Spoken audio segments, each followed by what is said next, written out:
Hello everyone, welcome to RK tutorial. Friends, Andhra Pradesh TET ఫలితాలు మరియు DSC పరీక్షలపై ఒక ముఖ్యమైన అప్డేట్ అయితే అందుతుందండి.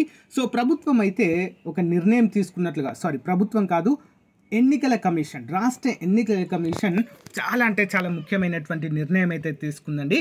ఎన్నికల తర్వాతే డిఎస్సి మరియు టెట్ ఫలితాలు అంటూ ఒక క్లారిటీ అయితే ఇవ్వడం జరిగిందండి. ఇక ఎన్నికలు అయ్యే వరకు టెట్ ఫలితాలు రావు, అంతేకాకుండా డిఎస్సి ఎగ్జామ్ కూడా కండక్ట్ చేయడం అయితే జరగదు. అందరూ కూడా గమనించాలి. ఎన్నికలు జరిగిన తర్వాత కొత్త ప్రభుత్వం వస్తే మళ్ళీ కొత్త డిఎస్సి ఇవ్వచ్చు, పోస్టులు పెంచి. ఇదే గవర్నమెంట్ మళ్ళీ ఎన్నికైతే దీన్నే కంటిన్యూ చేయవచ్చు. చూద్దాం వివరాలు.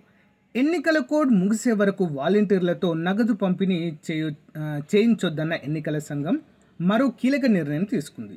కోడ్ ముగిసే వరకు డిఎస్సి పరీక్ష, టెట్ ఫలితాలు వాయిదా వేయాలని స్పష్టం చేసింది. మరి హైకోర్టు ఆదేశాల మేరకు ఈ నిర్ణయం తీసుకుంటున్నామని పేర్కొంది. దీంతో లక్షలాది మంది అభ్యర్థులు ఎదురు చూస్తున్న డిఎస్సి పరీక్ష ఎలక్షన్ తర్వాతే జరిగే అవకాశం ఉందండి. అందరూ కూడా గమనించాలి. సో గైస్, మరి దీనిపైన మీ అభిప్రాయాన్ని కామెంట్ రూపంలో తెలియచేయండి.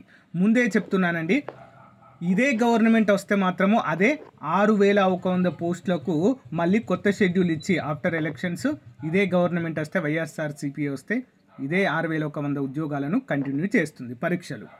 లేదా కొత్త గవర్నమెంట్ వస్తే ఈ నోటిఫికేషన్ కంప్లీట్గా తీసేసి కొత్త నోటిఫికేషన్ ఇష్యూ చేసే అవకాశం ఉంది, పోస్టులు పెంచి.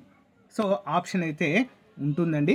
బట్ మరి ఎవరు వస్తారనేది ప్రజల చేతుల్లోనూ ఉంది. ఎవరు గెలుస్తారు, ఎవరు వస్తారనేది ఎవరికి తెలియనటువంటి పరిస్థితి. బట్ నిరుద్యోగులు మాత్రం చాలా అంటే చాలా నిరాశ నిస్పృహలతో ఉన్నారండి. సో అటు గ్రూప్స్ అభ్యర్థులే కావచ్చు, ఇటు సచివాలయం అభ్యర్థులు కావచ్చు, డిఎస్సి అభ్యర్థులు కూడా కావచ్చు. దీనిపైన మీ అభిప్రాయాన్ని కామెంట్ చేయండి ఫ్రెండ్స్. సో ఈ యొక్క టెట్ మరియు డిఎస్సి ఎగ్జామ్స్ని వాయిదా వేయడమే కరెక్ట్ అనుకుంటున్నారా, లేదా వాయిదా వేసి పెద్ద తప్పు చేశారు, కండక్ట్ చేస్తేనే బాగుండు అనుకుంటున్నారా? కామెంట్ చేయండి. అందరూ కూడా మీ అభిప్రాయాన్ని. ఓకేనా? Thank you.